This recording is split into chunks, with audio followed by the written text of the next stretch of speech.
Hallelujah. स्वागत है आप सबका मेरी भविष्यवाणियों की पुस्तक में। तो आइए हम आज के पवित्र वचन को पढ़ेंगे जो कि परमेश्वर के दास प्रेरित अंकुर यूसुफ नरूला जी के द्वारा लिखा गया है। एक नपुंसक का मूल्य देखें।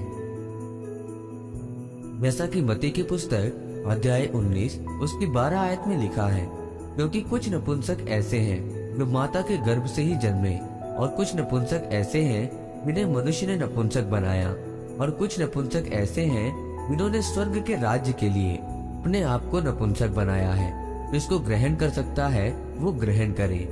मेरे प्रियो, बाइबल में लिखा है कि कुछ नपुंसक ऐसे हैं जो माता के गर्भ से ही ऐसे जन्मे हैं, पर कुछ मनुष्यों के द्वारा बनाए गए हैं, और कुछ ऐसे हैं जिन्होंने परमेश्वर के राज्य के लिए अपने आप को नपुंसक बना लिया। नपुंसक का अर्थ होता है जो अपने जैसा पैदा ना कर सकता हो। जब आप बाइबल पढ़ें, परमेश्वर के सभी सच्चे अभिषिक्त दास और दासियों ने आत्म मृत्यु में प्रवेश किया, और ये परमेश्वर के लिए एक आत्म समर्पण है जो बिल्कुल भी आसान नहीं है। 99% मसीही इसमें फेल हो जाते हैं। सिर्फ चर्च आते हैं और चले जाते हैं और अपने बीज बोते हैं, लेकिन परमेश्वर की सामर्थ्य के बिना जीते हैं, और फिर वो पाप में चले जाते हैं। इसका कारण ये है कि अपना क्रूस उठाना और परमेश्वर के पीछे चलना हर किसी के बस की बात नहीं है। दानियल एक ऐसा व्यक्ति था जिसकी अपने भविष्य के लिए कोई योजना नहीं थी, जिसकी आत्म मृत्यु हो चुकी थी।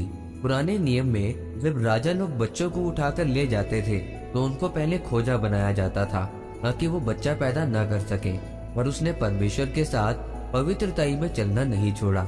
और जो प्रकाशित वाक्य में 4 जंतुओं के बारे में लिखा है, वो प्रकाशन पहले दानियल के ऊपर प्रकाशित हुआ।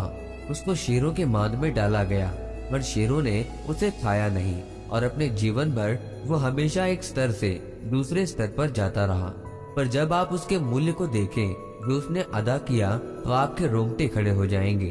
परमेश्वर ने कहा, जो कोई मेरे पीछे आना चाहे वो अपना क्रूस उठाकर मेरे पीछे हो ले। परमेश्वर आपके आत्म मृत्यु के लिए, आपको इस्तेमाल करने के लिए, आपको उस अभिषेक में प्रवेश करवाने के लिए वो कई तरह के दुखों को इस्तेमाल कर सकता है। क्योंकि जब आपकी आत्म मृत्यु होगी तो आपको इस बात की कोई परवाह नहीं कि आप दुखों में हैं या संकट में हो। जहाँ प्रभु आपको रखेगा आप वहाँ रहोगे। इसीलिए आज बहुत सारे लोग विचार कर सकते हैं, पर असली अभिषेक आपको नहीं मिलता, क्योंकि असली अभिषेक के लिए आपको आत्म मृत्यु में जाना पड़ेगा। आपको एक मूल्य अदा करना पड़ेगा। आपको शारीरिक अभिलाषाओं को मारना पड़ेगा। व्यभिचार, चोरी, लालच से, पाप से, हर तरह के पाप को आपको छोड़ना पड़ेगा। आप वो नहीं कर सकते जो दूसरे लोग करते हैं। आप वहाँ नहीं जा सकते जहाँ दूसरे लोग जाते हैं। प्रभु यीशु मसीह को देखें, वो सारी दुनिया का मालिक, सोने की सड़कों का मालिक, अपने बाप का इकलौता, पर आपके और मेरे लिए अपने पिता की मर्जी को पूरा करने के लिए उसने अपने आप को शून्य बना लिया। ये एक आत्म मृत्यु थी। आत्म मृत्यु में जब आप जाते हो तो आप हर दिन अभिषेक में बढ़ते हैं, और ये अभिषेक ही है जो आपको ऊंचा करता है और आपको आशीषित करता है। आमीन। आइए इस प्रार्थना को आप मेरे साथ एक मन होकर करें।